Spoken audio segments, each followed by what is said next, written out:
அசத்துன்னு சத்து. சரியா? அசத்துவமா சத்தியமையா தமசோமா ஜோதிர்கமயா. சோம்பலா இருக்கியா, சோம்பல் இருந்து ஜோதி மாதிரி ஒரு ஒளிப்பிரம்பா அந்த சூரிய மாதிரி மாறு, அந்த சூரியன் மாதிரி. அப்படி இருட்டா இருக்காத, வெளிச்சமா. புரியுதா? அதாவது 1 கோடி இருட்டு ஒரு பெரிய காடா இருந்தாலும் ஒரே ஒரு தீபம் அந்த காட்டை அப்படியே என்னவா மாத்திரும், வெளிச்சமா மாத்திரும். அது மாதிரி தான் வாழ்க்கை இருக்கணும். அதான் வாழ்க்கை. நீ இருட்டாக இருக்கக்கூடாது.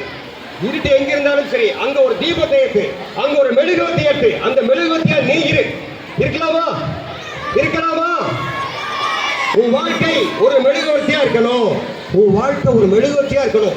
உன்னை பார்த்து 4 பேர் நல்லா இருக்கணும். உன்னை பார்த்து ஆஹா இப்படி ஒரு பையனா, ஆஹா இப்படி ஒரு பொண்ணா, ஆஹா இப்படி ஒரு படிக்கிற இந்த ஸ்கூல்ல படிக்கிற பையனா அப்படின்னு சொன்னா உன் வாழ்க்கை அருமை. தமசோமா ஜோதிர் கமயா, மிருத்யோர்மா அமிர்தம் கமயா.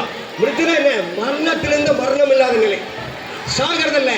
இந்த உடம்பு பிறந்தாச்சு, இந்த உலகத்துல பிறந்தாச்சு, அடுத்தது சாகாத நிலை. இதை நோக்கி நம்ம நகர்ந்தாதான் வாழ்க்கை.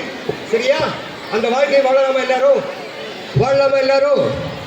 அதுக்கு நம்ம ஏஎம் ராஜன் சார் மாதிரி நம்ம என்ன பண்ணணும்?